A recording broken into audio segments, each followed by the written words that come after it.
in one of the city's most luxurious hotels. A black female server was quietly pouring water when she accidentally overheard the contents of a confidential meeting. It wasn't until the Arab representative mentioned the final clause that she froze, realizing they were about to walk straight into a legal trap.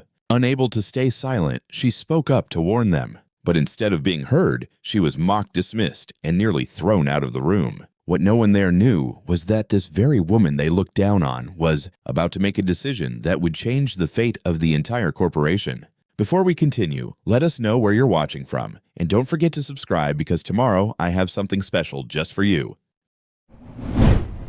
Forgive my interruption, Director, but what you've just articulated is a linguistic snare. Should they affix their signatures, they will relinquish dominion over everything. The atmosphere in the room chilled. A dozen finely dressed individuals pivoted in unison. Some blinked in disbelief. Others narrowed their gaze, uncertain who had dared to interject while the most influential man in the chamber was speaking. At the far end of the expansive cherrywood conference table sat Director Karim Al-Hamad. His impeccably tailored charcoal suit subtly reflected the warm glow of the overhead lighting. His pronouncements, uttered moments earlier in a lesser-known dialect of Arabic, still lingered in the air like an unacknowledged tension, sudden and sharp. The voice had emanated from the side of the room, not from the designated interpreters, nor the legal counsel, nor even the line of administrative assistants, quietly recording minutes. It belonged to a woman, an older black woman holding a polished tray of chilled beverages, standing with her back pressed against the wall, as if trained to fade into the background.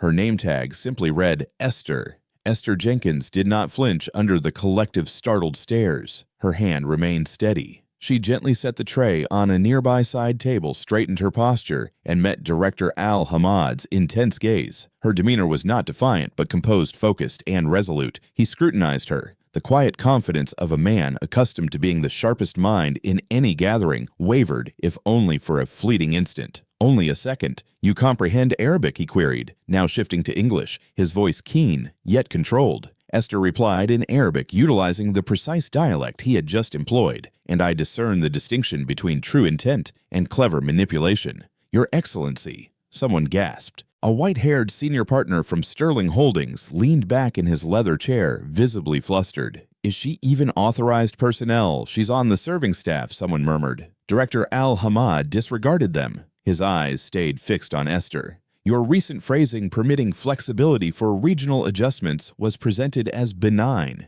yet its wording implies the capacity to retrospectively invalidate any prior agreement. That is not a safety provision. It is an absolute override clause." The interpreter positioned beside Director Al-Hamad looked down at his papers, perspiring noticeably. "Do you possess legal expertise?" the director inquired. "I hold a master's degree in international finance," she responded, still in Arabic. "And I dedicated 7 years to a development board in Dubai before returning to tend to my ailing mother." The director's eyes hardened. "You interrupt my declaration before my counterparts, then accuse me of dishonesty. This shows extreme disrespect." Esther's lips tightened, but she stood firm. "I intended no disrespect, sir, only clarity. You are not involved in these negotiations. You are a domestic worker," he stated icily. "Security should escort her from the premises." Esther felt a flush creep up her neck. Across the table, someone mumbled, "Allow her to speak. She might be correct."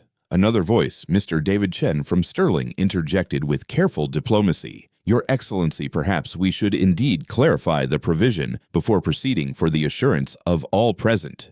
The director did not immediately reply. His gaze bored into Esther. Then, with a dismissive wave of his hand, he waived the idea of her removal. But he offered no apology. "You worked in Dubai?" he asked. "Yes, where the Global Investment Fund Internal Compliance Division." The director tilted his head. "You are more than a domestic worker." "No," Esther said quietly, "but that is what sustains me currently." He did not smile, but he nodded once, then turned to his translator. "How long were you aware of her accuracy?" The man froze. I assumed Depart Al-Hamad commanded." The translator hurried out his briefcase, flapping. Esther remained motionless, unsure of her next action. She could feel her heart thrumming, the warmth still rising in her neck. Was she about to be commended or dismissed? The director turned to Mr. Chen. "This meeting is adjourned. We shall reconvene once your team possesses an individual capable of comprehending the documentation, but we tomorrow noon." He rose. Esther quietly exited, moving down the long, echoing hallway toward the staff elevator. She passed a few junior analysts, all too stunned to meet her gaze. As the elevator doors sealed behind her, her shoulders finally slumped. She did not know what the morrow would bring. But for the first time in years, she had not allowed herself to vanish, and someone of consequence had listened. Esther stepped into the service corridor of the Magnolia Grand Hotel, the heavy door closing behind her with a thud that resonated like a final decree. She walked swiftly, not pausing, until she reached the staff elevator. As the floor indicators illuminated sequentially descending from the uppermost level, her hands quivered. She balled them into fists and compelled herself to inhale deeply. One breath in, one breath out. She had just confronted one of the world's wealthiest individuals in the presence of a dozen influential executives, and now she stood beside a mop bucket. The elevator doors parted. Inside stood Clara, one of the housekeepers. Her eyes widened when she saw Esther. "Girl, what did you do upstairs? Half the kitchen is buzzing." Esther offered a tight smile. "I might have articulated a little too much." Clara tilted her head. "Too much or just enough? I do not know yet." Esther replied as the elevator continued its descent. "Perhaps both." They rode in silence for a moment. Then Clara gently touched her arm. "You did what was necessary. You looked out for them, even if they were oblivious to their need." Esther nodded. She desired to believe that, but reality was far more complex. When she returned to the employee locker room, her supervisor, Mr. Patterson, was awaiting her. He appeared as though he'd been under intense stress for a significant period. "You are on thin ice," he stated without even a greeting. "I have already received 4 calls from senior management." "I was not attempting to cause disturbance," Esther said. "I overheard something perilous. I spoke up. You spoke out of turn. That was a multi-billion-dollar consultation." He paced. "You embarrassed them. You embarrassed this establishment." "No." Esther responded, her voice calm. "I shielded them from signing away their entitlements." He paused. "Be that as it may, Esther. You cannot simply—" A new voice interrupted. "She remains." Both of them turned. Standing in the doorway was Eleanor Vance, the hotel's general manager. Tall, with streaks of silver in her dark hair, and an imposing presence, she was rarely seen outside her corner office. Now she entered the room like a magistrate presiding over a court. Miss Jenkins demonstrated more discernment in 5 minutes than some legal professionals do in 5 months. Eleanor continued. "She will not be penalized for that." Mr. Patterson sputtered, but offered no counter-argument. Eleanor looked at Esther. "You are relieved of floor duties for the remainder of the day. Present yourself at my office at 3. Esther nodded, slowly astonished. Eleanor departed without another utterance. At 2:55, Esther stood outside the office on the 28th floor, her palms slick with perspiration. She smoothed down her uniform, suddenly aware of the worn stitching on the collar. When Eleanor opened the door, Esther entered cautiously. The space was minimalist yet elegant, with panoramic windows overlooking the city skyline. Framed commendations adorned the wall. A single photograph on the desk depicted Eleanor shaking hands with a former senator decades prior. "Sit," she instructed. Esther complied. Eleanor studied her. "You were employed in Dubai." "Yes, ma'am. Why did you depart?" "My mother fell ill. I returned to assist. Then, after her passing—" Well, the discontinuity on my resume intimidated prospective employers. They ceased to acknowledge my credentials. They only perceived my age, my background. Eleanor nodded. "That is the world. But today you garnered the attention of the right individuals." Esther remained silent. "I researched you," Eleanor stated, tapping her keyboard. "Global Investment Fund, 7 years, oversaw risk compliance for agreements exceeding $50 million. Yes. You could have simply walked away today, allowed them to sign, allowed them to falter." Esther looked down. "I could not. I comprehended the implications of that provision." Eleanor leaned back. "Do you wish to return?" Esther blinked. "Return to the true world, the executive table. You still possess the intellect, the fortitude. What you lack is opportunity. Let us alter that." Esther leaned back, stunned. I am uncertain. I have not engaged with a legal instrument in years." "That did not impede you from salvaging a significant transaction." Eleanor rose and extended a thick binder to her. "This is the preliminary draft they were reviewing. Annotated. Show me where the critical issues lie. You have 24 hours. Esther clutched the binder as if it were a lifeline. "Thank you." As she prepared to leave, Eleanor added, "And Esther, what you accomplished required immense bravery. That caliber of courage does not go unacknowledged." Back in the staff lounge, Clara gazed at the binder in Esther's hands as though it were fashioned from pure gold. "Girl, is that what I imagine it to be? I believe I am being assessed." "No, sweetie," Clara said with a proud smile. "You are finally being seen." Esther remained awake late into that night. She brewed a pot of herbal tea, sat at the small kitchen table in her one-bedroom apartment, and spread out the binder with adhesive notes highlighters and a pen that had belonged to her mother. Her living room light occasionally flickered, and the old radiator clanged like an elder's cough in the corner. But Esther paid no mind. Clause by clause, she meticulously examined the document. The same patterns emerged: deliberate ambiguity, retrospective phrasing, ownership displacement, camouflaged as collaboration. Her back ached and her eyes blurred. At midnight, she poured herself another cup of tea and gazed out the window. The city shimmered beneath a sky smeared with an orange haze. Somewhere out there, the world was undergoing a transformation. And perhaps, just perhaps, she was transforming along with it. The following morning, Esther once again stood outside Eleanor Vance's office. She had managed no more than 3 hours of sleep, but adrenaline propelled her up the elevator past the polished brass nameplates and marble columns. And now, to this pivotal moment, she clutched the annotated binder to her chest as if it contained her entire future, because it just might. Eleanor looked up as she entered. "You are early," she observed, glancing at the clock. "I completed it," Esther stated, placing the binder on the desk. "I have marked 12 sections with potential manipulation, 6 with cultural misinterpretations, and 4 with legal overreach that could instigate international litigation." Eleanor raised an eyebrow. "You labored throughout the night." Esther did not reply directly. "It is clearer now, but had they endorsed it yesterday, it would have been catastrophic." Eleanor opened the binder and flipped through the pages. Her expression remained inscrutable, but Esther observed the occasional pause at a marginal note referencing Article 21 of the Global Investment Charter. Another note beside a clause marked "Undefined Authority Transfer." "You still possess it," Eleanor finally declared, gently closing the binder. Esther exhaled slowly, her hands clasped in her lap. "You evoke memories of someone," Eleanor continued. "Your father, Reverend James Jenkins." Esther's heart skipped a beat. "You knew my father." "I did. He was the one who drafted the emergency social equity proposals in the 70s. A quiet man, brilliant mind, never sought recognition. He used to say justice was a prolonged journey, but someone had to commence the walk." A lump formed in Esther's throat. Eleanor smiled faintly. "It appears you inherited more than his eyes." There was a soft knock at the door. An assistant peered in. "Ma'am, Director Al-Hamad's representative is here. They have specifically requested Miss Jenkins' presence at the noon renegotiation."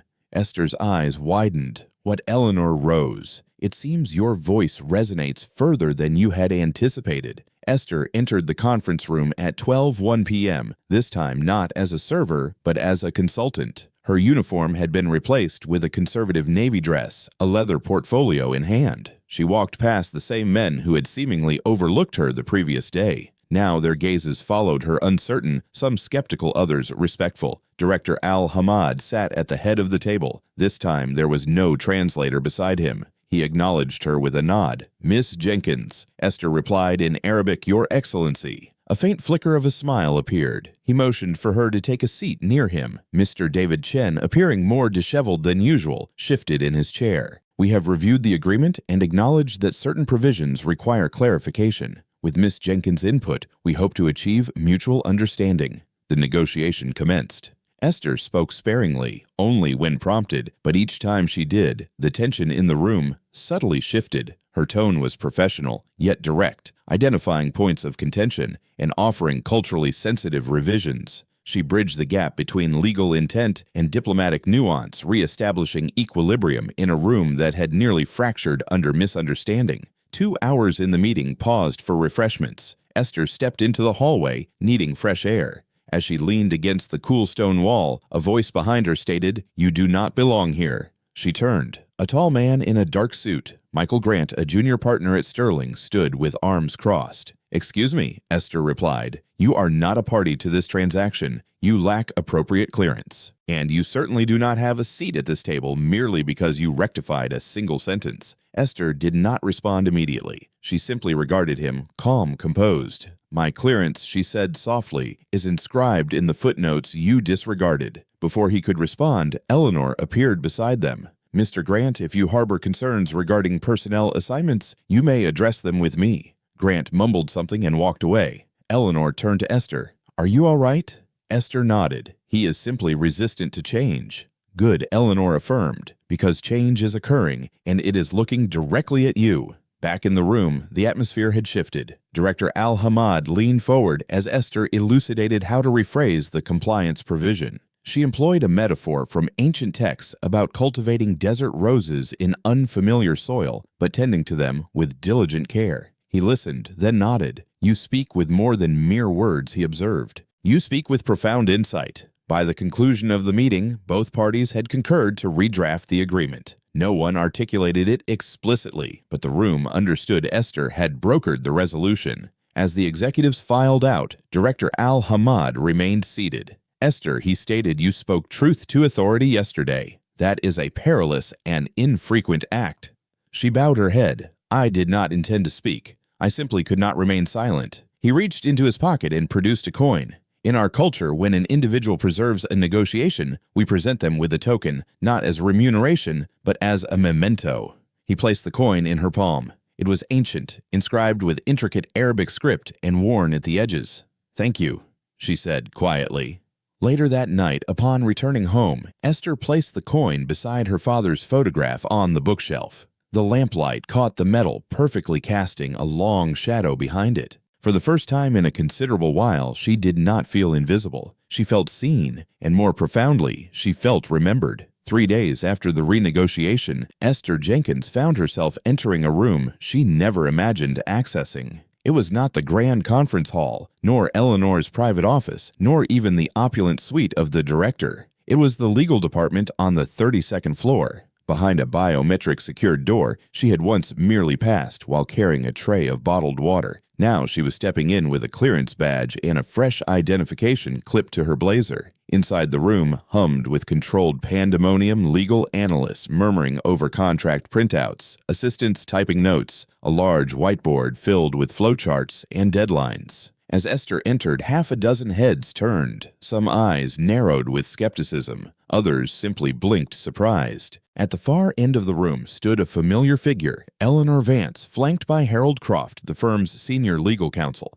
Esther Eleanor stated, her voice crisp. "Pleased you are here. We are examining preliminary drafts for the next 2 joint ventures with Director Al-Hamad's firm." Harold looked at Esther with raised eyebrows. "You are not a licensed attorney. I am a licensed analyst with expertise in international finance and risk compliance," Esther replied calmly. "I do not need to dispute the law. I merely need to identify the pitfalls." He gave a non-committal grunt and returned to his documents. As Esther settled into a desk beside the legal team, her fingers brushed the polished mahogany surface. She recalled wiping down tables such as this just a few weeks prior. Now she was scrutinizing documents that could impact millions. But the transition was not without friction. Hours into her audit, a junior analyst named Bethany leaned over. Just out of curiosity, she said in a low voice, "How does one transition from hospitality to high-level strategy? Is this some sort of diversity initiative?" Esther kept her eyes on the page. "I suppose when you understand what a trap clause appears like in Arabic, opportunities tend to materialize."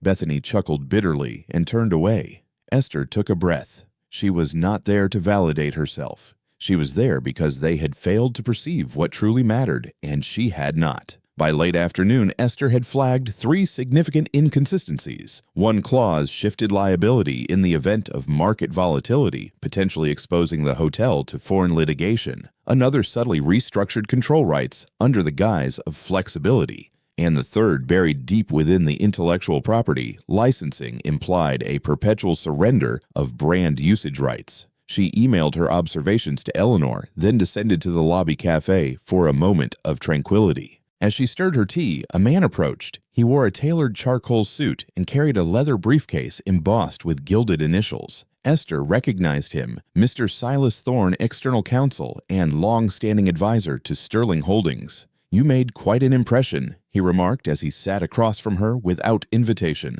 "I am simply performing my duties." Silas leaned in. "I have read your annotations. They are incisive. Some might even label them as assertive." Esther gave him a level look. "Some might deem them effective." He smiled faintly. "You are treading on very established ground, Miss Jenkins. Just exercise caution where you place your feet." Esther set her teacup down. "I do not aim to impose upon anyone, but I will not circumvent dangers to protect fragile egos." Silas nodded slowly. "Fair enough, but in this metropolis truth possesses sharp edges, and it frequently cuts those who wield it." With that, he rose and departed. That evening, Esther received a message from Eleanor private meeting, 7:00 p.m. top floor. She arrived at the penthouse suite uncertain of what to anticipate. When the doors opened, she was greeted by candlelight mellow jazz and the director himself seated near the balcony. He rose. "Esther, please sit." She hesitated. "I was unaware this would be a private discussion." Yes, it had to be. Too many ears downstairs. She sat across from him. "I wish to express my gratitude," he stated. "We finalized the amended agreements today. Because of your insight, we averted a future conflict." Esther inclined her head. "I simply acted as anyone with a conscience would." "No," he said softly. "Most would remain silent. You challenged me publicly, and you were correct." A prolonged silence settled between them. Then he added, "I have had many advisors. Few, I trust fewer still, I remember." Esther smiled politely.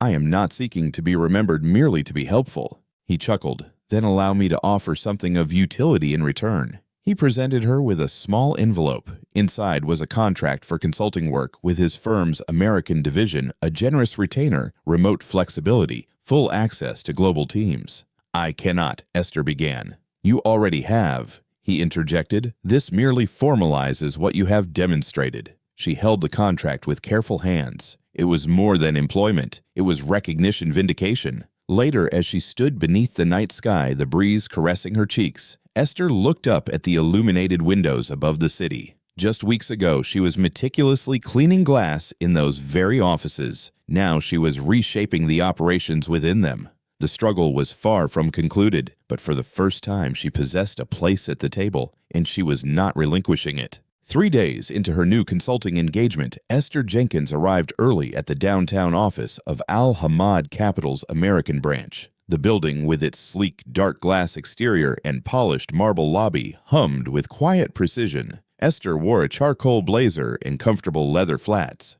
Practical confident, she carried a tablet laden with reports and a mind honed by years of silent observation and vigilance. But she was no longer merely seen. She was being watched. It began subtly. Files she requested would disappear for hours before reappearing incomplete. Her badge access would sporadically malfunction at certain entrances, compelling her to wait until a receptionist rectified the issue. Comments were exchanged in hushed tones as she walked by. Not all of it was overtly hostile, but it was evident someone disapproved of her presence. Still, Esther pressed onward. That morning, she sat across from Rashid Al-Farsi, a risk analyst from Dubai who had flown in to facilitate Esther's onboarding. Rashid was taciturn, yet efficient, with a gracious demeanor and a sharp intellect. As they meticulously examined a logistics memorandum, Rashid glanced up. "You know, they anticipated you would accept the remuneration and recede." Esther looked up. "Who are they? The board. Half of your floor."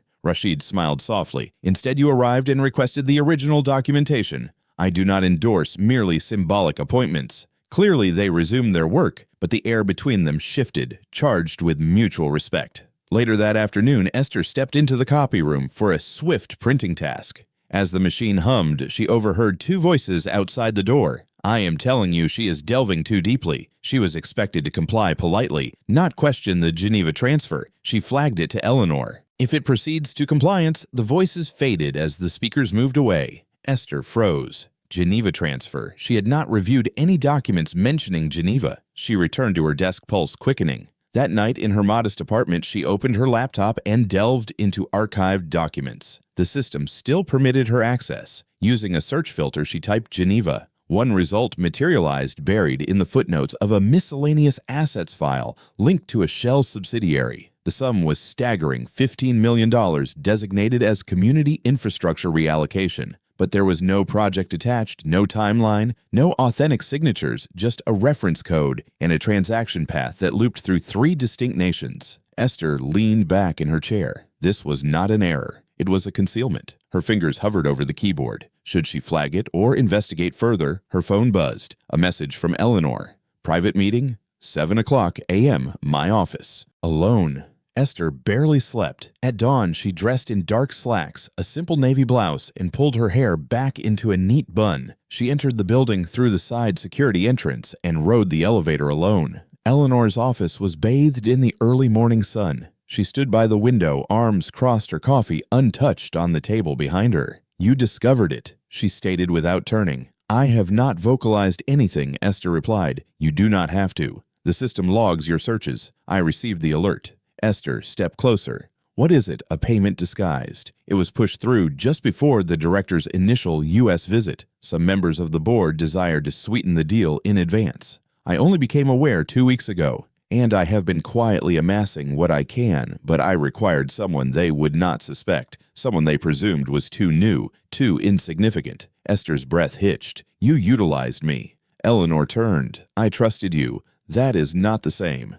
"No," Eleanor said quietly, "it is not. But Esther, you comprehend how many individuals in this building would rather allow this to disappear than risk a scandal. It is not merely embezzlement. It is a betrayal to the director, to our partners, and to the people who place their faith in this company." Esther looked down at her hands. "What transpires now? I need you to complete what you began. Uncover the full trajectory of that money. The board convenes in 10 days. If we can prove who authorized it, we can eradicate the corruption. And if we cannot, then you revert to cleaning windows, and I am replaced by someone who will pretend they observed nothing."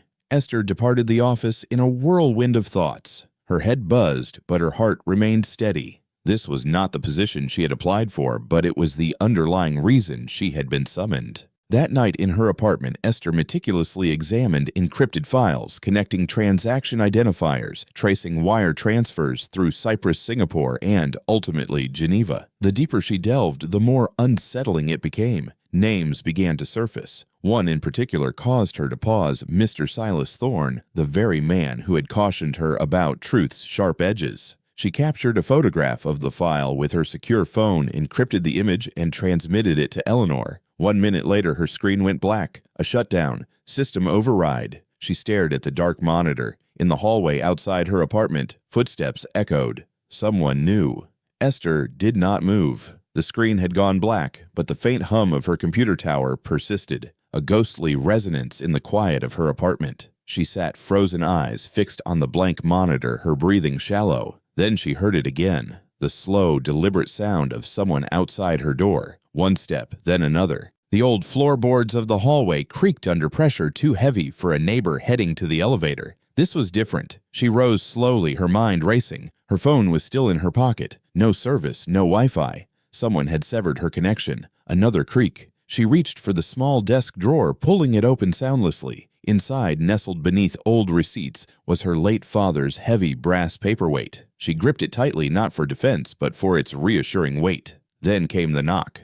A single heavy knock that did not request permission. It demanded it. Esther moved to the door and pressed her eye against the peephole. A man in a dark jacket stood there. No delivery, no badge, no expression. His face was devoid of emotion, his posture calm, but his eyes surveyed the hallway like a predator. He knocked again. She did not answer. After a minute, he turned and walked away, but not before pausing to look directly into the peephole, as if he knew she was watching. Esther waited until she was certain he was gone, then exhaled slowly. Her fingers trembled as she powered down the machine and extracted the hard drive from its casing. She placed it into a sealed bag and tucked it beneath a loose floorboard in her closet. She did not sleep that night. By morning, she was at a cafe 2 blocks away, utilizing a prepaid phone and connecting through a public Wi-Fi network. She dispatched an encrypted message to Eleanor. "I was compromised. Suspect physical tail. Must convene off-site." 10 minutes later, the reply arrived. "Understood. Riverside Library basement conference room. Noon. Destroy this number."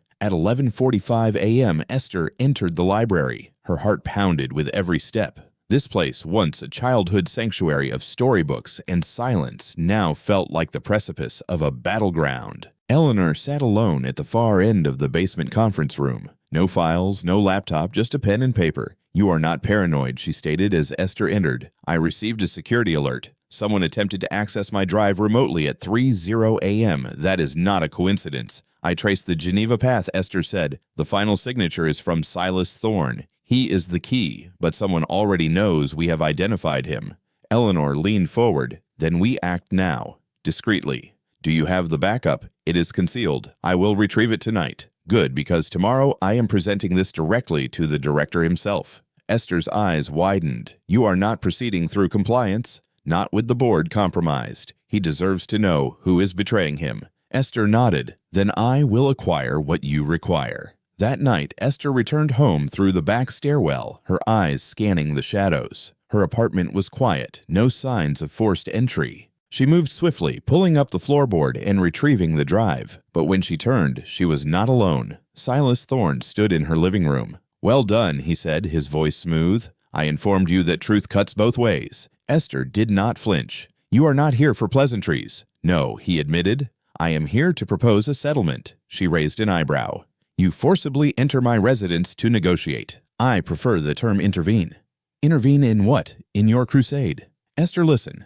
This struggle, it is not about right or wrong. It is about who endures the repercussions. And I am offering you a means of escape. 6 figures, a new identity, a fresh beginning."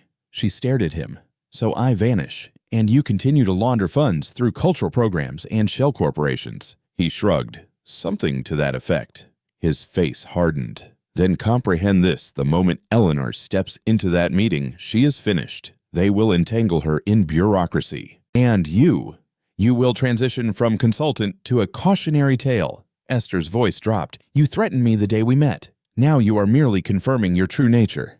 Silas stepped closer. "You have no comprehension of the world you inhabit." Perhaps Esther conceded, "but I am learning rapidly." She reached into her pocket and activated a small device, an old recording dongle clipped to her coat. It had been recording since she walked in. Silas looked down. "That will not be admissible in court." "It does not have to be," she said. "It merely has to reach the director." He stared at her for a prolonged second, then turned and walked out. The next morning, Eleanor received a USB drive in an envelope delivered by courier. No sender, no return address. Inside a note in Esther's handwriting, "The rest is up to you." Eleanor inserted the USB into her tablet and pressed play. The director listened silently as Silas's voice echoed through the speakers, arrogant and assured. When it concluded, there was a long pause. He looked up, his eyes resolute. "We terminate this." For the first time in decades, Esther Jenkins had ignited a spark in the murky corridors of corporate secrecy. And now a conflagration was imminent. The morning sun permeated the glass facade of Al Hamad Capital's American headquarters, but the energy in the boardroom felt colder than a New York winter. Esther Jenkins slid into the chair beside Eleanor Vance, the two women poised against anticipation. Today's agenda: new venture proposals, and most critically addressing the clandestine payment orchestrated by Silas Thorne. Director Kareem Al-Hamad entered first, his presence commanding. He moved directly to the head of the table without exchanging pleasantries. His eyes, dark and discerning, swept over each board member before settling on Esther. "Miss Jenkins," he stated in English, his voice soft but firm.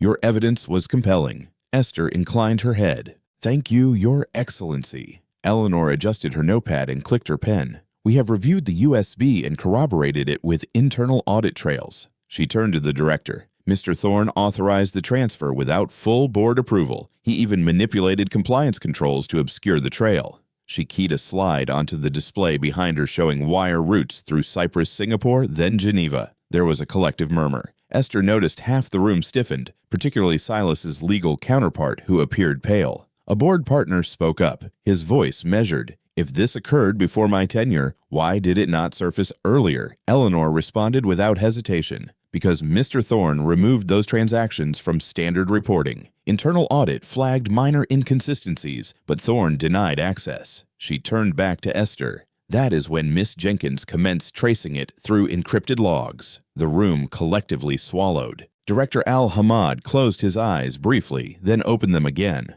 I entrusted my American operations to seasoned professionals. I did not anticipate deception from within. Silence pervaded the space.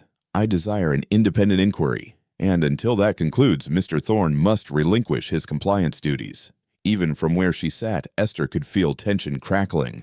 Silas Thorne sat slack-shouldered, but unbowed. Eleanor clicked again. Additionally, Miss Jenkins' workflow revealed equity provisions in upcoming venture contracts that mirrored yesterday's trap clause, vague language that could grant override authority retroactively. She paused. There are 2 new proposals awaiting your signature, Director. May we have your permission to send them to Esther for review? Before final signing, Director Al-Hamad's gaze sharpened. He turned to Esther. Are you comfortable with that? She swallowed. This was more than what she had envisioned. Yes, Your Excellency. I would be honored to assist. A board partner nodded slowly. Then it is settled. A murmur of approval rose from the Western board members. Mr. David Chen cleared his throat. Esther's participation here. It signifies a new echelon of transparency. I endorse it. The director inclined his head.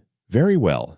Let it be known, no document reaches my desk without her review.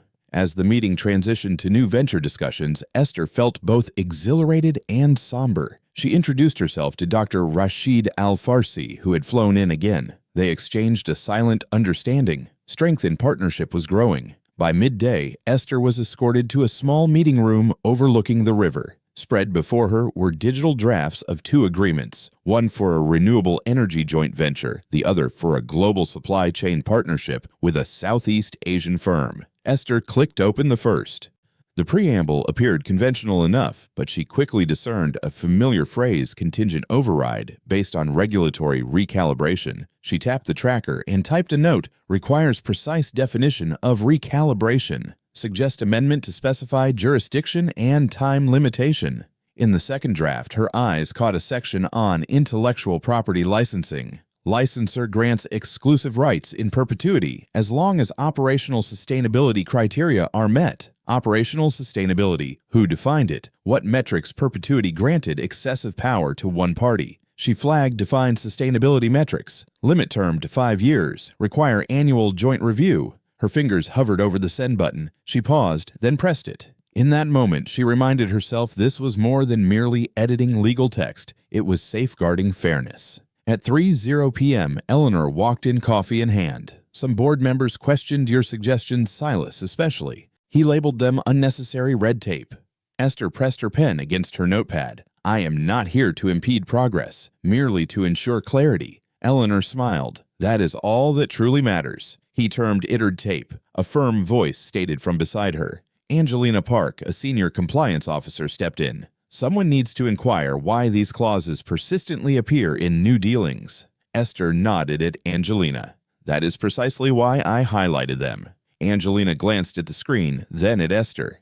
Excellent work. The afternoon proceeded with Esther's comments circulating back to legal counsel. She was invited to elaborate. She explained cultural disparities from Middle Eastern legal traditions, where vague phrasing sometimes veiled discretionary powers. She emphasized that in a Western corporate environment, transparency necessitated specificity. Each phrase she offered was met with nods from Gulf advisors and cautious curiosity from American counsel. At 5:30, the meeting concluded. Eleanor and Esther departed together. Outside, Eleanor slipped an arm through Esther's. You constructed a bridge today, but the foundation remains precarious. Esther exhaled. I observed the identical issue in the initial agreement. I just did not anticipate it to be systematic. Eleanor shook her head. This runs deeper, but we will patch each vulnerability one clause at a time. At her apartment that evening, Esther prepared dinner, a bowl of lentil soup, crusty bread, herbal tea. She turned on soft NPR background noise. The news reported low market volatility, yet her own world was volatile enough. Esther poured soup into 2 bowls, then hesitated, then ate half of each. She sipped tea and watched the city lights flicker. She thought of her father's worn Bible, the one she kept tucked under her bed, how he once said, "A bridge does not shield you from the storm. It allows you to traverse it." Tomorrow, there would be more directives, more provisions. But tonight, she advanced another mile of the journey because a bridge once built must endure. By the third week of Esther Jenkins' consulting tenure, something profound shifted, not solely within the confines of Al Hamad Capital, but within Esther herself. She no longer navigated the building unnoticed. Security personnel greeted her with measured nods. Junior analysts whispered her name with equal parts curiosity and circumspection. Executives once dismissive now regarded her as an indispensable component of a complex challenge. But with respect came pressure. Early Tuesday, Esther arrived at her temporary office to find a thick manila envelope awaiting her on her desk. No name, no stamp, just the words, "For your eyes only, Heritage Holdings." She closed the door, drew the blinds, and opened the envelope. Inside were scanned copies of transaction ledgers from a subsidiary she did not recognize. Heritage Holdings, LLC, registered in Delaware, but rerouted through Cayman Islands accounts. There were repeated payments labeled Project Facilitation, totaling over $30 million in the last fiscal year. Each line item was imprecise. Some referenced offshore vendors, others were marked Asset Relocation, Confidential, but one note buried at the bottom of the second page stood out. Q4 2023, Community Uplift Initiative, diverted. The word resonated. She dug deeper, pulling up internal memos stored in archived email chains. Esther discovered that the Community Uplift Initiative had been part of a public partnership approved for supporting educational infrastructure and vocational training in underserved urban communities across the South. Yet the funds had never arrived. Instead, the diversion flowed to a private equity firm with ties to Silas Thorne's former law partner. Her chest tightened. This was not merely corporate misconduct. It was moral larceny money pilfered from communities struggling with outdated schools and lacking essential resources. She needed verification. Esther emailed Angelina Park and Rashid Al-Farsi for a discreet meeting in the back cafe of the building. That afternoon, the three women sat in a booth tucked behind a potted fern wall. Esther slid the pages across. This arrived anonymously. Heritage Holdings, involved in rerouting $30 million. It should have funded vital community programs. Rashid scanned the pages, his eyes narrowing. That firm. I have seen it mentioned in our London files. Angelina leaned forward. You said diverted to where a shell firm in Nevada owned by Crestline Equity. Guess who sits on their advisory board, Thorne? They both answered in unison. Rashid whispered, he is more deeply entrenched than we had realized. Angelina bit her lip. We need this officially documented. We approached the director again. Esther shook her head. Not yet. If we proceed now, Thorne will obscure it before we complete linking the trail. We require irrefutable concrete evidence, not just indicators. Rashid tapped his pen. There is a retired financial controller, Brother Samuel Green. He used to manage internal audits before he was forced out during a restructuring. He might possess original records. Esther nodded slowly. Can you contact him? Angelina offered. I will try. He trusted me once. 3 days later, Esther, Rashid, and Angelina sat in Brother Samuel Green's modest townhouse in Queens. He was in his 70s, weathered, with a neatly trimmed white beard, and wore a thick cable-knit sweater. His home smelled of lemon polish and aged paper. I knew this day would arrive, Samuel said, pouring tea. They believed I was too elderly, too slow. The truth is, I retained copies not for retribution, but for righteousness. He disappeared into a back room and returned with a dusty lockbox. Inside were ledgers, emails, and internal memos dating back 8 years, all connected to Heritage Holdings and the Community Uplift funding. This is your undeniable proof, he stated. But be cautious. Silas Thorne is not operating alone. Esther opened one ledger and felt a chill. Among the names was someone unexpected: Harold Croft, the firm's legal counsel and a personal friend of Director Al Hamad's. Her heart pounded. If we implicate him, it will destabilize everything. Samuel looked her directly in the eye. Then destabilize it, or this cycle will repeat itself. That night, Esther reviewed every document. She connected timelines, flagged key transfers, and mapped the connections between Heritage Holdings, Crestline Equity, and compromised accounts. She constructed a master file, encrypted it, and backed it up on 3 separate drives. In her notes, she labeled the final folder, The Unseen Accounts. At dawn, Esther sent one copy to Eleanor, another to Rashid and Angelina, and one to a secure external legal advisor whom Samuel had recommended, a former federal prosecutor turned corporate ethics consultant. Then she waited. By 10:00 a.m., she received a reply from Eleanor. This will ignite a firestorm. Are you prepared? Esther typed back. The house was already ablaze. We are simply sounding the alarm.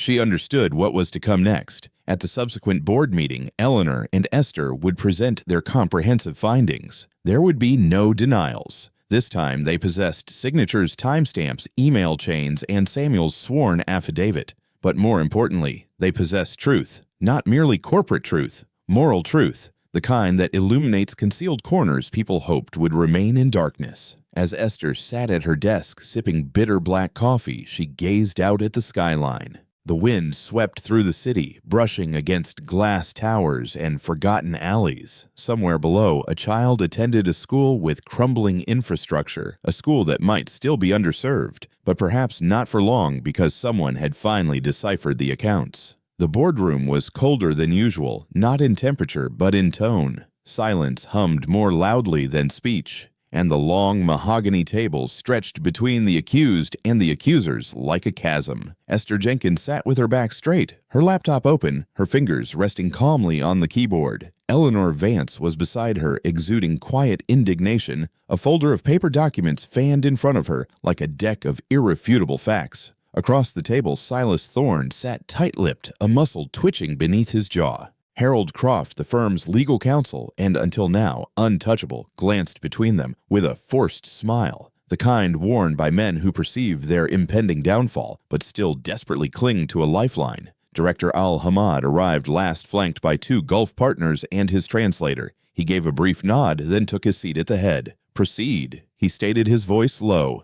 Eleanor began. "Your Excellency, what we are about to present is not simply a financial anomaly. It is systemic, it is deliberate, and it represents a profound betrayal of everything your foundation was intended to embody." She gestured toward Esther. Esther clicked a button. The monitor illuminated behind her with a flowchart of transactions starting with Heritage Holdings, branching into Crestline Equity, then dispersing like spores into offshore accounts, all linked back to projects originally designated for humanitarian and educational aid. For 7 years, Esther began her voice steady. These funds were diverted. Projects approved in good faith, including the Community Uplift Initiative, were stripped of their allocated finances. Over $30 million vanished through layers of shell corporations. We traced the IP signatures. We matched login credentials, and we obtained sworn testimony from Brother Samuel Green, a former controller forced into premature retirement after questioning these transactions. Eleanor handed a printed affidavit down the table. A few board members leaned in, their brows furrowing. Esther continued. The misdirection was intentional. Mr. Thorne approved payments marked as project facilitation, often weeks before public votes. The oversight was not a clerical error. It was orchestrated. Silas opened his mouth, but Eleanor raised a hand. "You will have your opportunity," Director Al-Hamad coughed. "Allow her to conclude." Esther clicked again.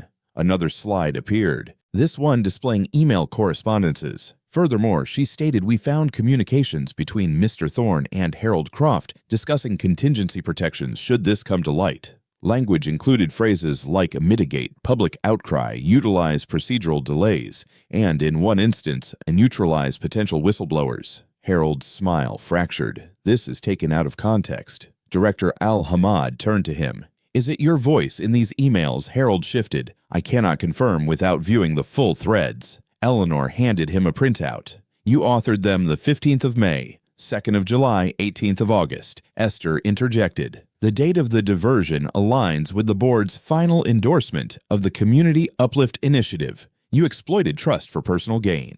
For a moment, no one spoke. Then the director leaned forward. "Mr. Thorne, Mr. Croft, do you deny these findings?" Silas stared at the screen, defiance flickering in his eyes. "We acted in the firm's best interest, diversifying assets, optimizing capital flow. By stealing humanitarian funds," one Gulf partner hissed. Harold attempted a different tactic. "The legal structure permits flexible allocations within subsidiaries. Do not insult me." The director snapped, his composure shattered. "We finance these initiatives to restore what others have damaged, to empower what has been disregarded, not to enrich charlatans in suits." He stood. "In accordance with Clause 7.4 of the Board Governance Charter, I am enacting emergency oversight and immediate suspension of both Mr. Thorne and Mr. Croft. Their access to internal systems is revoked, pending formal investigation."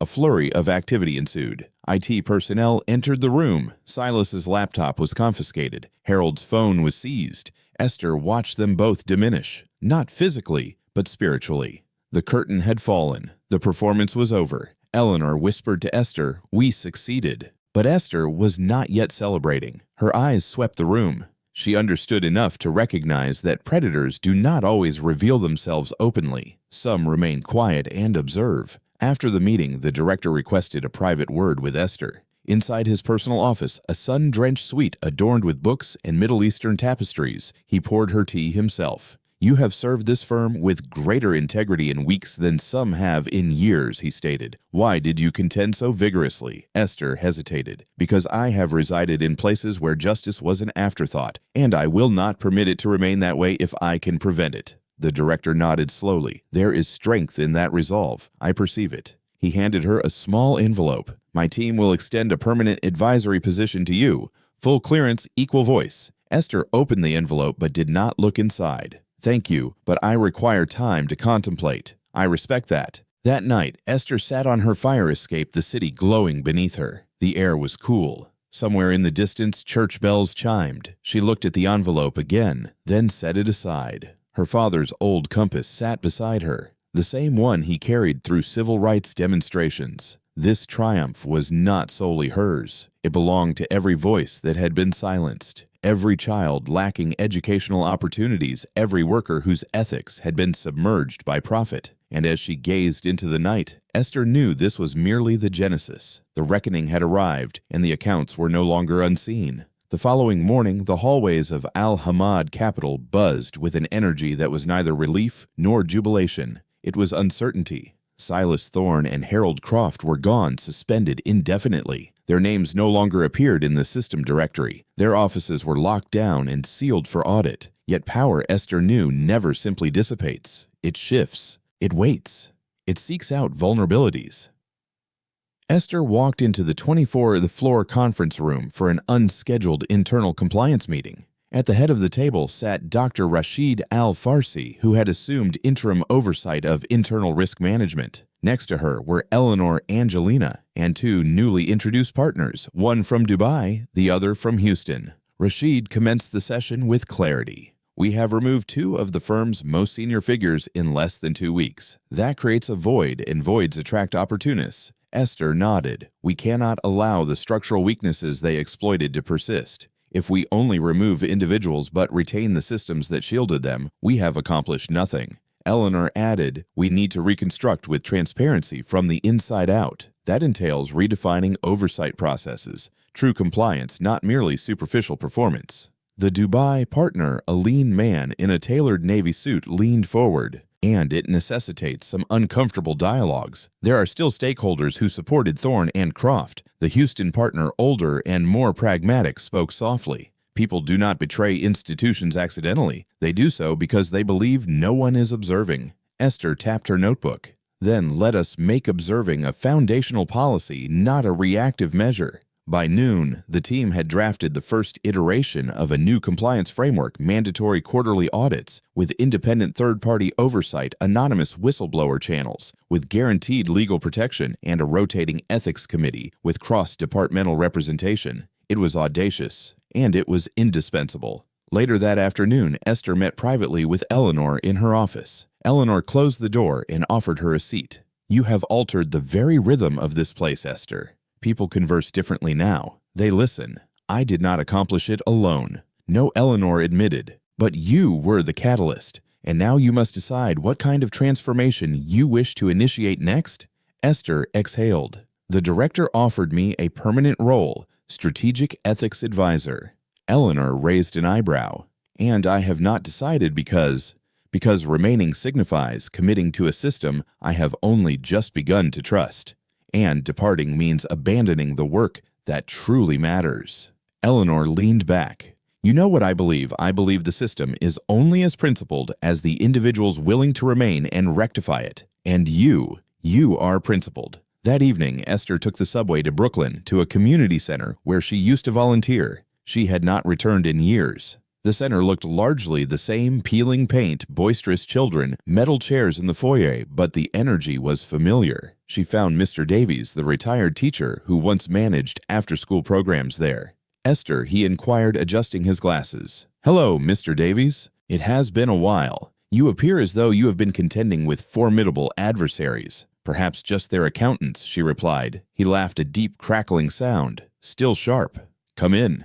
They sat in his small office, where walls were lined with old photographs of students and volunteers. Esther explained what had transpired, the whistleblowing, the contracts, the stolen funds intended for urban communities. When she finished, Davies was quiet for a long moment. Then he said, "You remind me of your father. You know that he never raised his voice unless it was on behalf of someone else." Esther looked down. "I merely wish he could witness it." "Oh, I believe he does." As she departed the center, Esther paused by the wall near the exit. There was an old photo from 25 years ago, a group of volunteers with fists raised in front of a mural. There on the far right was a teenage Esther beside her father, both grinning widely. She smiled. Some legacies required no grand monuments. Back at her apartment that night, Esther finally opened the envelope the director had given her. The offer was generous, far more than she had ever envisioned earning. But it was not the monetary aspect that resonated with her. It was the letter inside, handwritten, "Miss Jenkins, in the tales my grandfather recounted, justice was always deliberate but inevitable. He stated the ones who illuminate candles in darkened chambers are the ones we remember. You illuminated a candle here. Remain.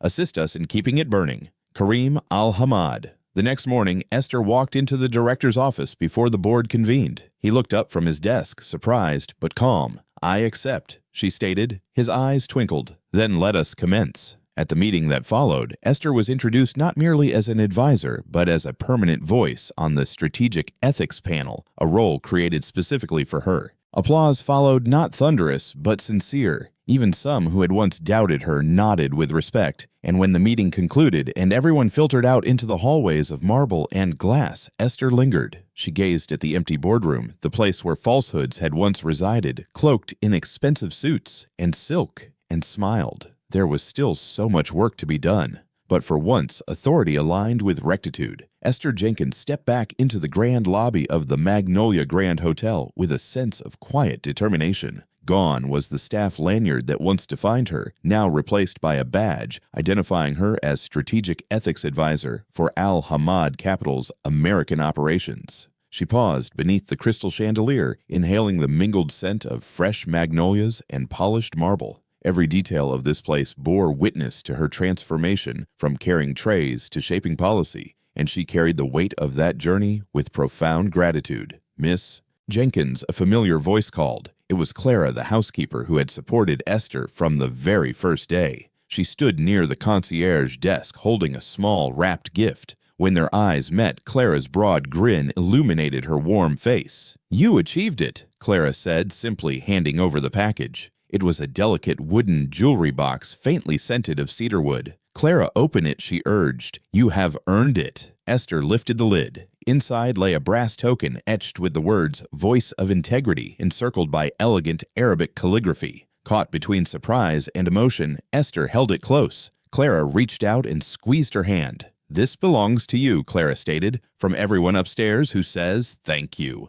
Esther swallowed. She had never imagined she would be honored for stepping forward, but here she was in a place that had initially overlooked her, now revering her courage. That afternoon, she sat in the concierge lounge with Eleanor Vance. Sunlight streamed through tall windows, illuminating the steam rising from their tea. "They are planning a commemorative plaque," Eleanor whispered in the lobby. "A plaque?" Esther blinked. Eleanor nodded. "Beneath your brass token, they desire the inscription to read, preserved by a voice that refused to remain silent. It will be visible to every guest who enters." Esther felt a warmth deep in her chest. She envisioned travelers, executives, visitors pausing, reading those words, perhaps remembering that it is never too late to speak up.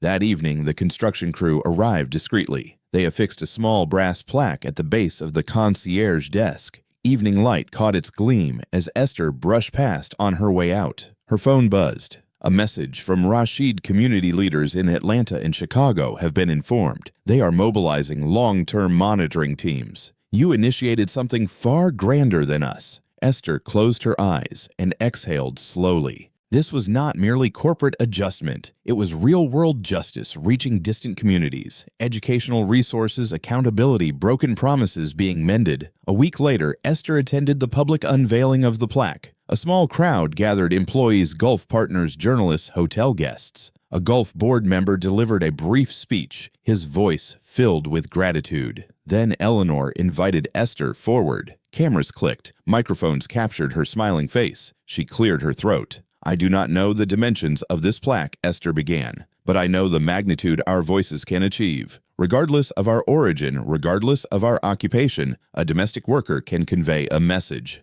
A domestic worker can pose a critical inquiry. And that is where courage originates." She looked out at the faces, some curious, some emotional. "This plaque is not exclusively mine. It belongs to every individual here who selects clarity over convenience, justice over silence, truth over comfort. Let it serve as a reminder: when you speak, someone hears." Polite applause transformed into a genuine ovation. Cameras flashed. The lights reflected off the plaque, casting warm tones across hopeful faces. Later, as the crowd dispersed, Clara hugged Esther tightly. "You did it," she whispered again. Esther nodded. "We did it." That night she sat on her rooftop in Queens, the city's lights sprawling like stars at her feet. She held the brass token and scrolled through text messages of support from colleagues, community elders, former classmates, even her mother's old friend calling to congratulate her. Somewhere in the city, educational programs were being audited. Somewhere, someone was finally heard. Esther smiled and tucked the token into her pocket beside her father's compass. She looked up at the moon, clear and steadfast. Her journey had not concluded. It was merely commencing.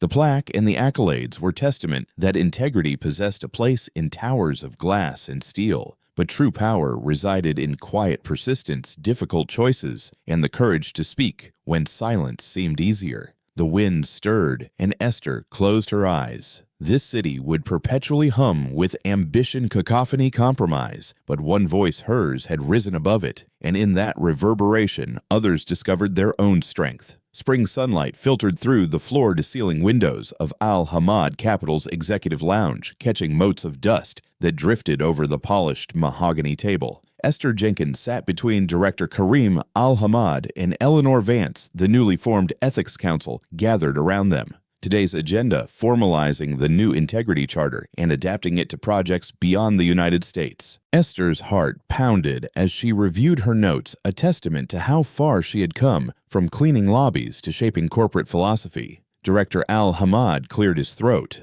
"We have observed how one voice altered our trajectory. Now we must ensure that voice becomes a unified chorus." He glanced at Esther. "The Integrity Charter, will you present its framework?" Esther rose, feeling the council's attention lock onto her. She clicked a remote, and the screen displayed the charter's key pillars: transparency, accountability, inclusivity, cultural sensitivity, and community partnership. She pointed to each icon. Transparency necessitates open reporting of redirected funds and accessible audit trails. Accountability means no one, regardless of rank, is beyond our ethical purview. Inclusivity ensures teams reflect diverse perspectives. Cultural sensitivity mandates review from local stakeholders before agreements are finalized. And community partnership commits a percentage of profits to the original project communities. Eleanor added, "This charter also encompasses mandatory training for all levels and an anonymous reporting hotline monitored by the Ethics Council." Director Al Hamad nodded thoughtfully. "A bold charter. What do you anticipate will be its greatest challenge?" Esther paused. Resistance from those accustomed to obscurity. Some board members perceive this as bureaucracy. Some regional teams may view transparency as vulnerability. We must demonstrate its inherent strength. An American partner spoke up. "How do we apply this globally, say, in East Asia or Africa, without imposing American values?" Esther answered carefully. "We adapt the principles, not the intent." Cultural sensitivity means local councils review agreements before regional projects launch. Our objective is not to enforce compliance. We enforce respect. A partner from Dubai raised a point. "And whistleblower protections, will they include visas and relocation support?" Esther had anticipated this. Yes, any reporter of misconduct will receive legal and financial support to relocate if necessary. No fear of retaliation, no visa jeopardy. There was a moment of tense silence. Then Director Al-Hamad stated, "This is more than policy. It is legacy. And if you believe in this, you will lead its oversight. Esther, will you serve as chair?" Esther paused. The weight of the role pressed on her chest. She thought of her father's words, "Justice often begins with one mind willing to act." She looked at Eleanor's supportive nod. "I accept," she said softly.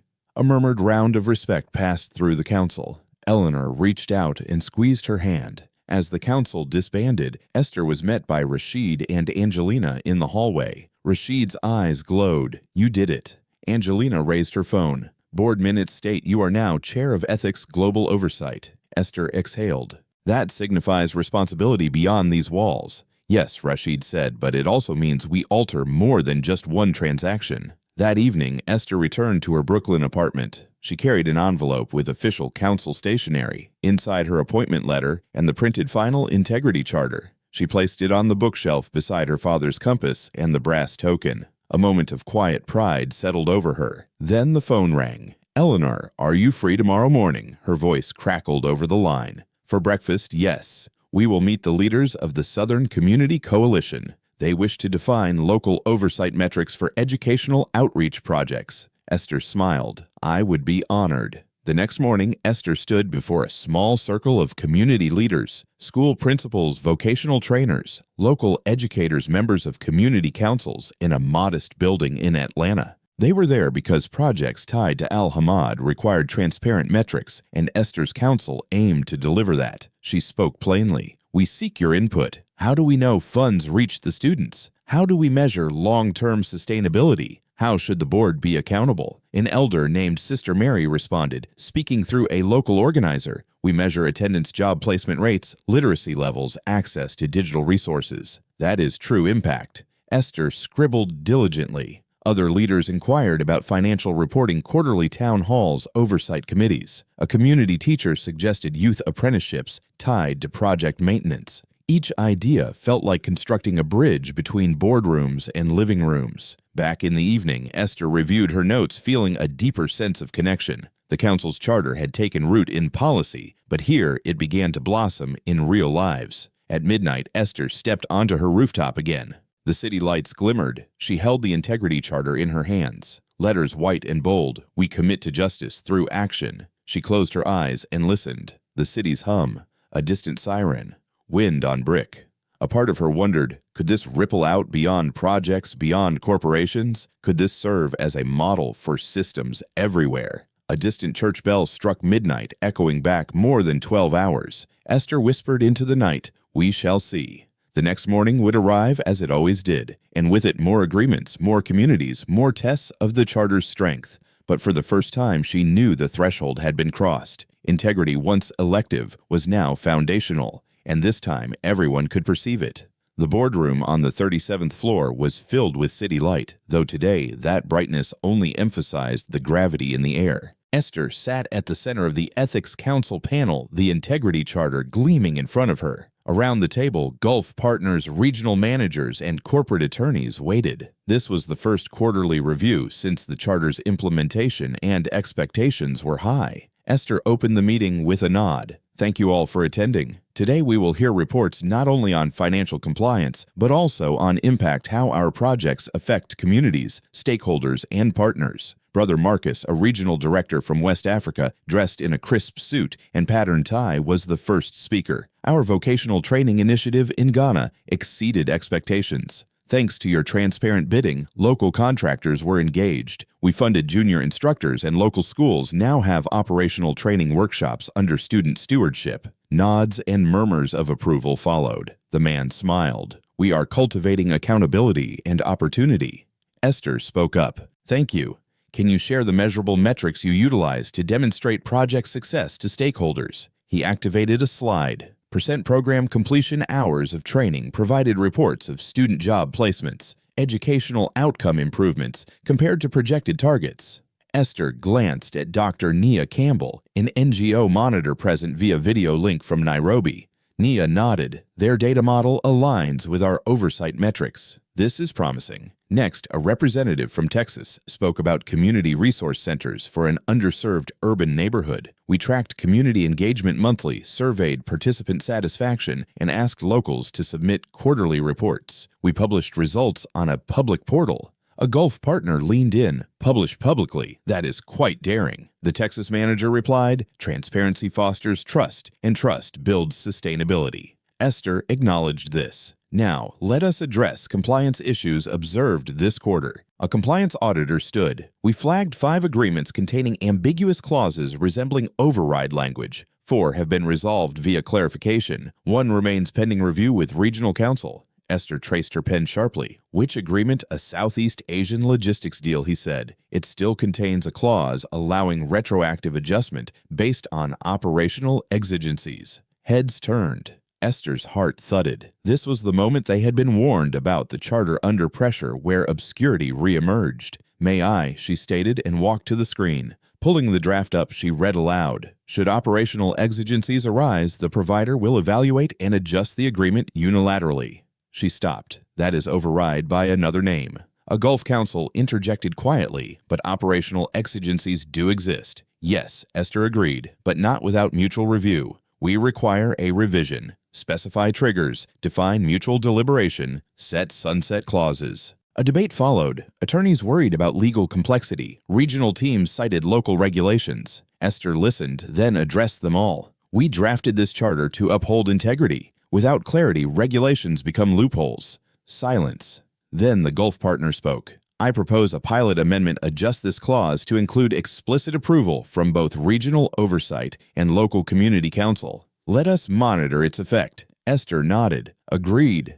And we will review the results next quarter. The meeting concluded with votes taken, smiles exchanged, and a sense of cautious accomplishment. That evening, Esther returned to Brooklyn for a community fundraiser for a new educational study in Atlanta. Eleanor was there greeting attendees. Esther spotted a community elder she had met in Atlanta. It was their 3rd initiative together. They embraced. The elder whispered, "The school is thriving now. Children are learning." They laughed softly. Esther's eyes welled. "That is your work. We accomplished it together," the elder replied. Esther looked around the hall. Volunteers, fiscal analysts, smiling families. Integrity was not just on paper. It was reverberating across towns, schools, nations. Back home, Esther prepared for a late-night call. It was Brother Samuel Green, whose retired life had resumed, but whose influence was far from diminished. They are utilizing your model in 2 African outreach bids, he said proudly. Transparency measures baked into contracts. It is spreading, Esther.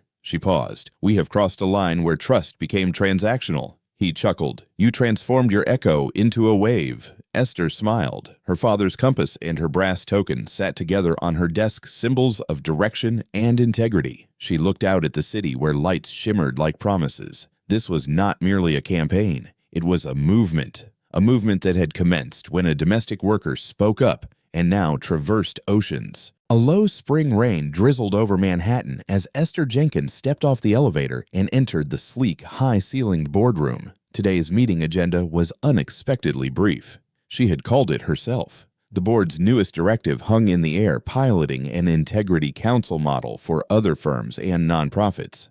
Esther's heart pounded knowing this marked a new phase. Eleanor arrived moments later and gave Esther a reassuring nod. The room filled quickly with partners, compliance officers, and 2 external consultants from major foundations. Esther opened with a calm breath. Thank you all for joining on short notice. We stand at a juncture not just of ethics within our organization, but at a point to demonstrate leadership across our entire industry. She clicked to the first slide. Phase 1 confidential rollout within sister firms. The slide displayed a simple plan of pilot councils embedded in Al Hamad's regional offices across Asia and Africa. Below bullet points read shared reporting platform community engagement metrics and annual transparency awards. Eleanor followed. We have already seeded the pilot in Nairobi and Singapore. Initial results show a 40% decrease in contract disputes and increased local hiring. Murmurs rose around the table. Esther clicked again.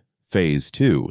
External partnerships. We will invite 2 major foundations to adopt our model in their grant partner agreements. We have drafted letters to the Gates Foundation and Rockefeller Philanthropy Advisors. One Gulf partner raised a hand. Our board must see financial projections for this expansion. What is the return on investment, or do we categorize it as an expense? Esther responded, the return is not immediate revenue. It is reputational capital, mitigated risk, and long-term partnership leverage. We estimate a 15% increase in investor confidence calculated through reduced due diligence costs and enhanced credit ratings. A senior financial officer leaned forward. That is compelling, but how do we quantify it? Esther smiled. We track discount spreads on social impact bonds, investor survey scores, and secondary market performance for projects under the Integrity Council versus controls. The finance executive nodded thoughtfully. Phase 3, Esther explained, involved publicly publishing a yearly integrity impact report benchmarked across projects, a move both bold and transparent.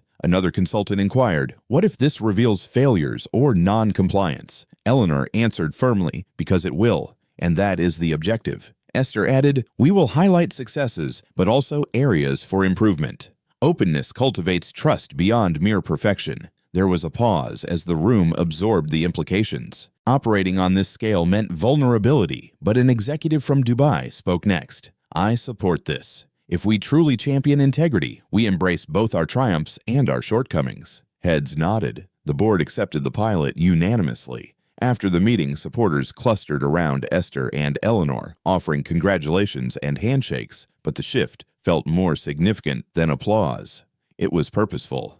Later that evening, Esther attended a private reception at the Metropolitan Museum's modern wing, where Al Hamad was unveiling a new art sponsorship. Among the guests were NGO leaders, Gulf dignitaries, and foundation representatives. Esther spotted the Gates Foundation lead Dr. Elena Vargas conversing near a sculpture on ethics. Taking a breath, Esther approached. Dr. Vargas, thank you for attending. Her voice softened under the subdued gallery lighting. Dr. Vargas turned. Miss Jenkins, I have heard remarkable accounts.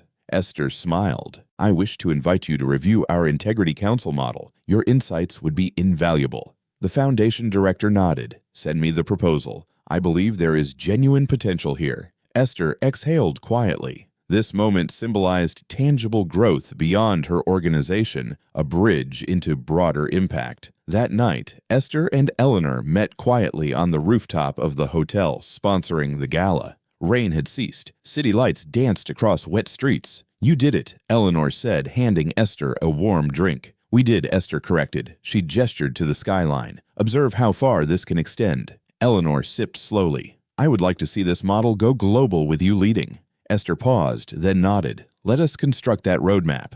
As midnight approached, Esther reflected on how this pivotal moment echoed her initial act, interrupting a meeting with a bold truth. That act alerted a world receptive to integrity. She thought of her father's compass and Samuel's ledgers of children receiving better education and communities empowered, and she understood. If speaking up initiated it, this pivotal shift transformed it into a legacy. Her phone buzzed. A message from Rashid Integrity Council invitation dispatched internationally. Responses already incoming. Esther closed her eyes, breathing deeply. Rain had brought a calm to the city, but tomorrow that calm carried an undercurrent of change. A pivotal shift that started here could now recalibrate systems. Tonight, Esther Jenkins stood at another threshold, not merely within a corporation, but at the turning point of what integrity could genuinely signify. And this time, she was not just the voice, she was the architect. Esther arrived at the director's suite at precisely 9:00 a.m. The early light glinted off the polished marble floors of Al Hamad Capital's top floor, marking this day as distinct, more consequential, more conclusive. She carried a slim tablet loaded with the complete dossier, Heritage Holdings ledgers, diverted community uplift funds, shell company links, transcripts of incriminating emails, and Brother Samuel Green's sworn affidavit. Today, she would guide the director through the complete truth. As she entered, Director Al Hamad looked up from his desk. He nodded, once a gesture of both greeting and solemnity. He had arranged this to be private, no witnesses. No fanfare, just truth spoken plainly as a test of their resolve. Thank you for coming, he said quietly. Esther set the tablet on the desk and tapped the screen. Yesterday, we presented the public summary. Now, the full disclosure. She began with the transaction chains line by line, date by date, explaining payments routed through Delaware, Singapore, Cayman, Nevada, always diverted from approved community projects. The director traced his fingertip over a digital flowchart, his expression unreadable. She spoke with care, clarity, and compassion, aware this moment would define more than a contract. It would define trust. Moving on to email evidence, Esther narrated each exchange in calm English, pausing when the director looked away, allowing the weight of betrayal to settle. She emphasized the roles of Silas Thorne Harold Croft and other unnamed complicit executives. These memos are not allegations. They are confessions. The director leaned back, absorbing. His gaze went distant, perhaps lost in memory of the communities betrayed. When she reached Samuel's affidavit, she tapped the quote, "I kept copies because the work mattered more than the firm." The director closed his eyes as though absorbing the moral weight. Esther paused. His silence was sufficient. Finally, she offered the tablet. "I invite your questions. Our next step is yours." He looked up.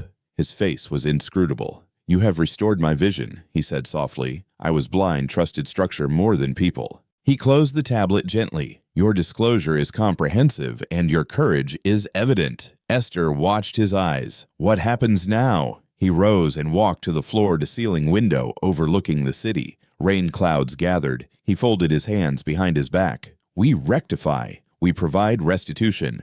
We restructure. We rebuild trust not only here, but in every place we impact." He turned. "I desire you to lead oversight with full authority and final say on project disbursements." He extended his hand. "Will you undertake that?" Esther paused. Thoughts spiraled, community voices, boardroom battles, late nights, tracing funds, her father's compass. She took his hand. "Yes." He nodded firmly. "Then together we will make this company something worthy of the name it bears." Back in her Brooklyn apartment that night, Esther held the tablet close. The path ahead would test her defining new standards, ensuring restitution confronting resistance. But tonight, she allowed herself a moment of reflection. Her father's compass and brass token by her side, symbols of direction and integrity. She thought of Samuel Green's quiet bravery, of community elders who trusted her, of Eleanor, who believed of every child whose education might now be secure, of justice, embodied, not merely articulated. She realized the disclosure did not conclude the journey. It commenced a deeper one. The city lights shimmered through her window. Somewhere beyond skyscrapers and street systems that had been built on convenience and compromise would now feel tremors of change. Esther closed her eyes, remembering her father's words, "Justice does not slumber, it awakens us." She whispered into the still night, "Then let it be awake," and tomorrow it would begin again.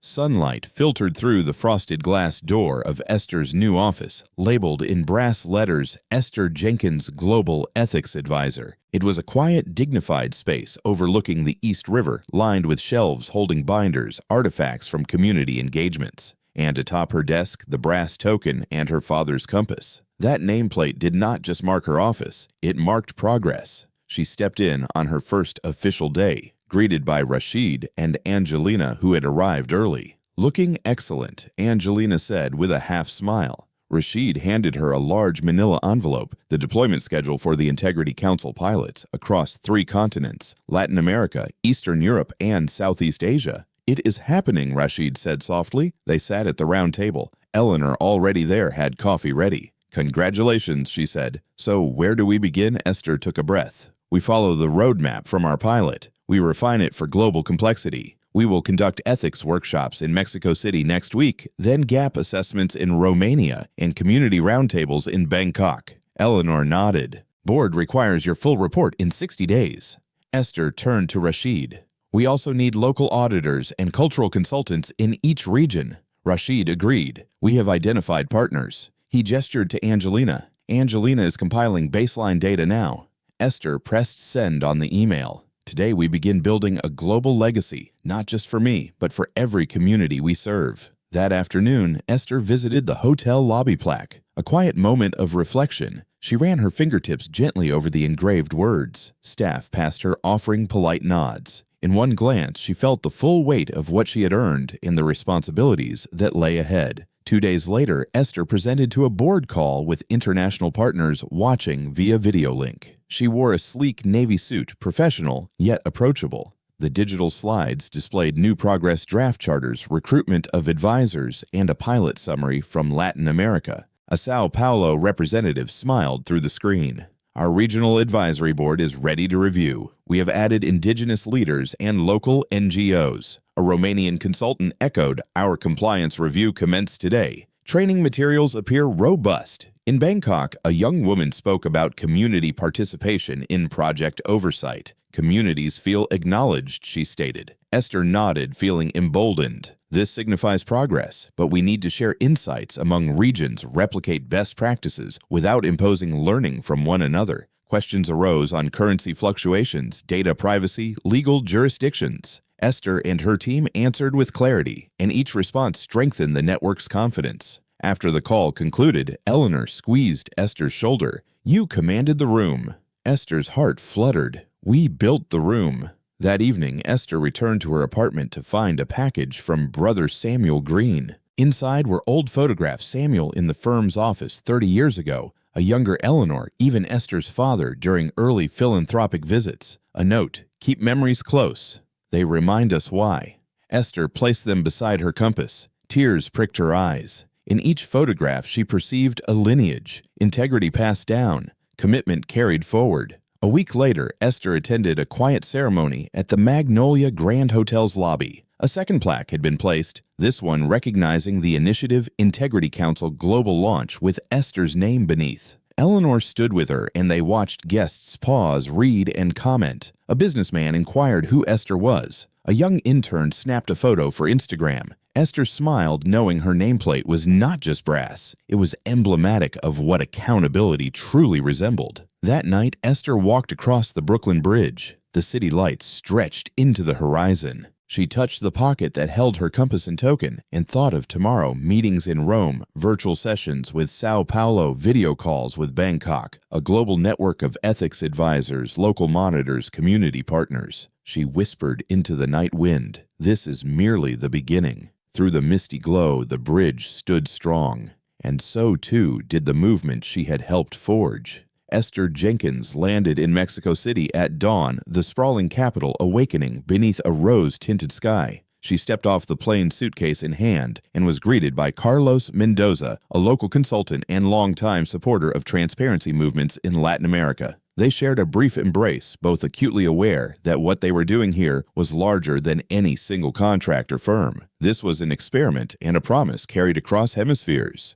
Their first stop was a modest government office in a historic district, its walls lined with framed watercolor murals and rows of small wooden desks. Carlos introduced Esther to regional stakeholders, community organizers, environmental engineers, municipal auditors, members of indigenous councils, and legal advocates. They greeted her with respect, not default deference but expectation. They had been preparing for this moment. Esther cleared her throat. "Thank you for being here. We are here to listen and learn to build an ethics council that belongs to this city, not to us." She tapped her binder: local language charters, bilingual training materials, baseline data from initial audits. A council member named Sophia, representing a neighborhood affected by industrial runoff, spoke first. "Our community has been promised remediation before. Money arrived, but canals remain polluted." She leveled her eyes at Esther. "So how do we ensure that does not recur this time?"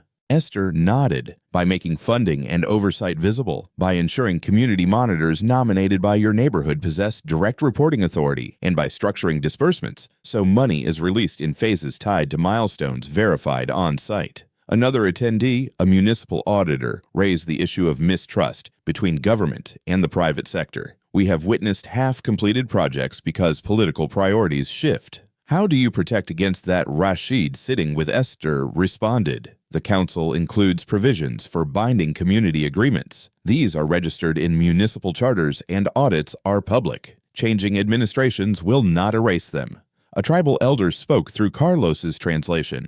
"In our culture, a promise is a pact. We understand legal terms, but we also require the spirit." He placed a hand on Esther's arm. This feels like a pact." Later that afternoon, they toured a canal near the city's outskirts where funds had earlier been designated for water treatment. Esther walked with Sophia and municipal engineers inspecting pipes, gauges, and water test results. They stopped at a vandalized sign that read, "Proyecto Comunidad," a remnant of a failed public project. Esther knelt and placed a small token from her pocket, the brass Voice of Integrity emblem, beside the broken post. It was not a fix, but it was a promise. Back in the evening, Carlos and Esther met at a local cafe. Over coffee and churros, they reviewed the day's notes. Pilot charters refined with local input training modules adapted for Spanish speakers, council members nominated from affected neighborhoods. They sketched a plan for presenting the model to local media next week, ensuring transparency from day one. Before sleeping, Esther sent a brief encrypted update to Director Al Hamad. Mexico City pilot launched. Local council formed. First milestone scheduled. The reply came quickly. Your work illuminates the path. Continue.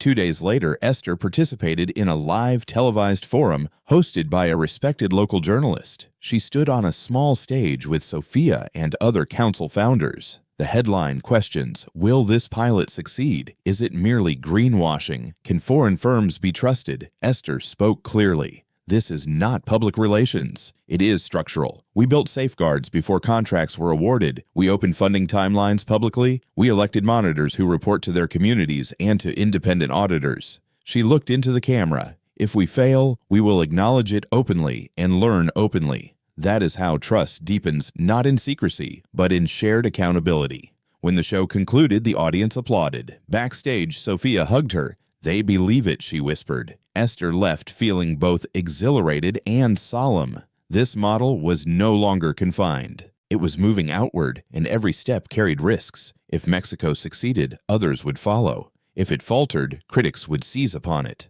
The next day, Esther flew to Bucharest, where Eastern European NGOs awaited her. The pilot workshop began nearly identical, yet uniquely adapted. Questions here centered on digital data security, community integration, institutional corruption, but the framework she had shaped fit like pieces of a bridge molded to different foundations. By the week's end, pilot councils would be established in 5 cities. The ripple had commenced with integrity as its current. On the flight back to New York, Esther looked down at her reflection in the window, tired, hopeful, determined. She touched the brass token in her pocket. The skyline below reminded her how one voice could echo until it became a movement. She thought of her father's compass pointing true north. Today, it guided not just her, but thousands following in her footsteps. Integrity was not static. It was alive, spreading, anchoring itself in new soil. And this ripple, it was unstoppable. The morning sun streamed through the lobby's grand entrance, glinting off the brass plaque Esther had installed nearly 6 months ago, preserved by a voice that refused to remain silent. Guests and employees paused to read it, igniting brief sparks of conversation.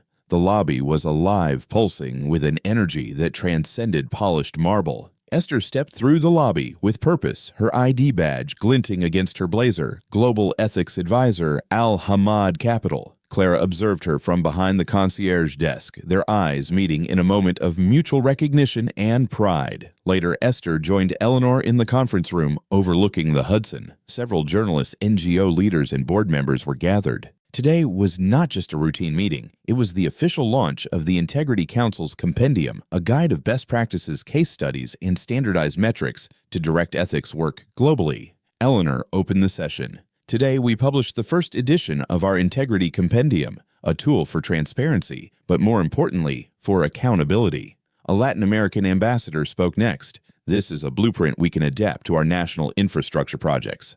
A Nigerian NGO representative added, this demonstrates how business and community can jointly create accountability. Esther, invited to speak, looked at the assembled crowd. She began, this compendium is not an instruction manual. It is a testament. It is the lived experiences of communities, council members, and professionals who chose clarity over convenience, justice over ease. Within these pages, you will find case studies from Mexico, Romania, Thailand, Atlanta, of monitoring schools, editing contracts, rebuilding trust. Each chapter shows how voices once unseen can reshape systems. She allowed the pause to linger, permitting that truth to settle. Then she continued at the Magnolia Grand beneath this very lobby. A domestic worker spoke truth. That moment reverberated across boardrooms, across continents. Now that echo becomes guidance. If you carry this compendium into your communities, you carry not just policy, but a legacy. Applause followed not for Esther alone, but for what she and hundreds of others had made possible. Cameras flashed. Eleanor placed a signed first copy in Esther's hands, a gesture of ceremony, friendship, solidarity. After the event, Esther returned to the lobby and stood before the plaque again. Clara approached. "Esther," she said softly, "look around." Around them, employees smiled as visitors read the words aloud. A family paused. A child inquired about the phrase "refused to remain silent." Clara teased Esther gently. "Your story is now intertwined with theirs." Esther exhaled. "It is theirs." That afternoon, she received a message from the Director Integrity Compendium Live, "My respect and gratitude." Beneath the message lay a small graphic, a compass overlaid with a globe, and the words, "True North." She showed it to Eleanor. "Looks like more than a compass now." Eleanor smiled. Its legacy. Evening found Esther on her Brooklyn rooftop, city lights blazing like constellations. She traced her fingers over the brass token and her father's compass. She reflected on each chapter from the first word spoken in a boardroom to the ripple across continents. It all began with courage and would transform systems. Her phone buzzed again, this time a message from Brother Samuel Green.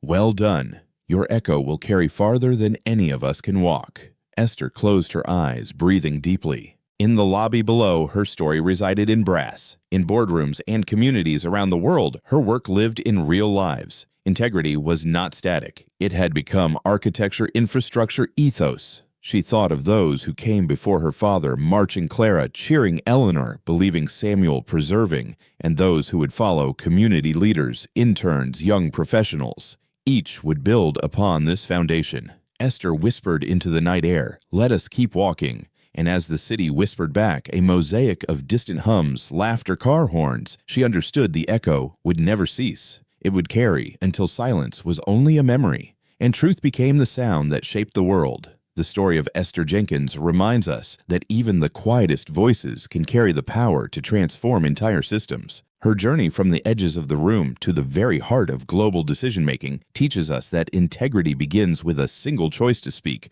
when it would be easier to stay silent. Perhaps you've had moments like Esther's, times when you saw something unjust but wondered if your voice mattered, times when the weight of doing what's right felt too heavy to carry alone.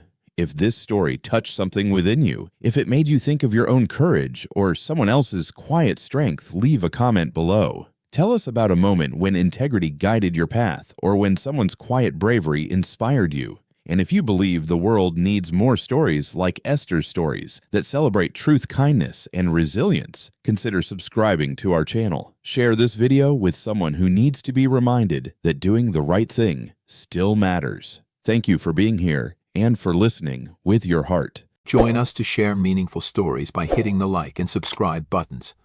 Don't forget to turn on the notification bell to start your day with profound lessons and heartfelt empathy.